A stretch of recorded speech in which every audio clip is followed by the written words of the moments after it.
Hey Justin, it's John. I'm on your roof here.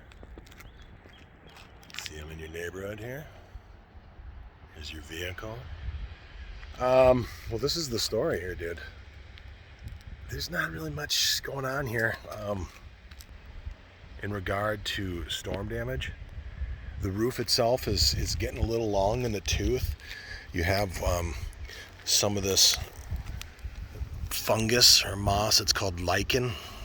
After time, it starts to, well, it would adhere to the roof, and if it falls off, it takes a little bit of the granules with it, as you can see right here where it has done that. But as far as storm damage, we haven't had any storms in this area of significance that I'm aware of, and this is kind of what I do. But this is what I do for my livelihood. I'm not seeing any storm-related hail indentations here. Believe me, I'd love to find them. I don't see them. I chalked the valley here. A lot of times hail will stick out because once it hits these soft metals like this, it will create a little indentation that's characteristic of hail. And if you drag the chalk across there like that, it won't sink into those concave indentations. There's no dimples, nothing.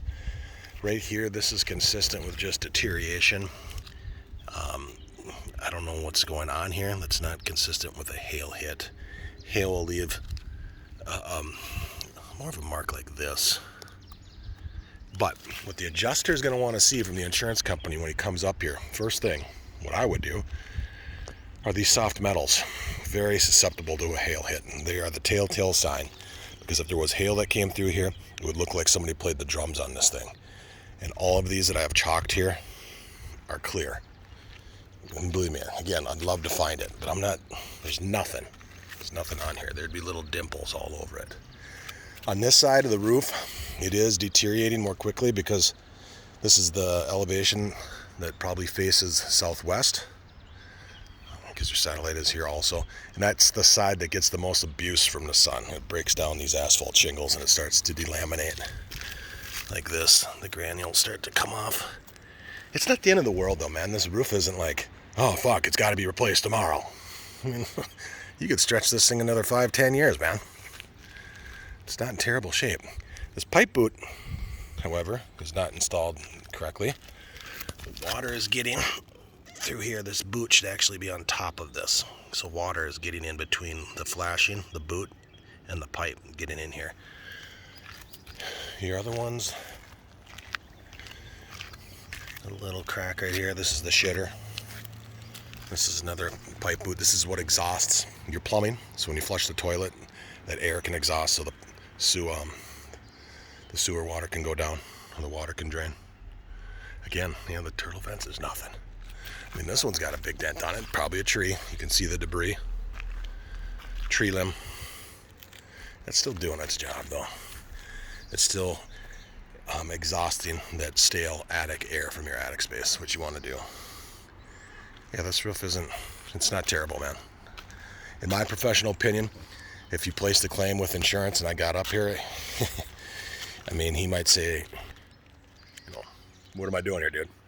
What am I supposed to be buying this roof for? So I'd say it'd be a frivolous claim. Now, that being said, I've seen roofs get bought for less. Every insurance company is unique to their own, and the adjusters too. But I've done this for about 10 years now, and I think it'd be a waste of a claim. You do have, on this side, quite a bit of lichen. It's not really, it just looks aesthetically unpleasing, but it's not detrimental. Someone did a patch here at one point with the wonderful 3-tab organic shingles, manufactured in the early 90s out of paper. There's no asphalt like this, so you can clearly see. The sun, once it hits them after about 12 years, they just turn to shit. It's a fucking joke. The valley metal's rusting in here a little bit, but it's still doing its job, man. I wonder if you've had some Weiss dam here or something and they patched in shingles. See, at first I thought I saw something to work with. Sorry this is long-winded, but I'm getting you that detailed. See, that looks characteristic of hail, but this is also consistent with deterioration too. You got tree limbs here, so this could be as a result from trees, limbs, pieces falling. So you obviously have a bunch of lichen on the roof. Yeah, so that's my those are my findings, man. All right, dude, I'll send this over to you. Have a good one. Call me if you got questions. Okay. John Smolnick with Northville Holly Construction.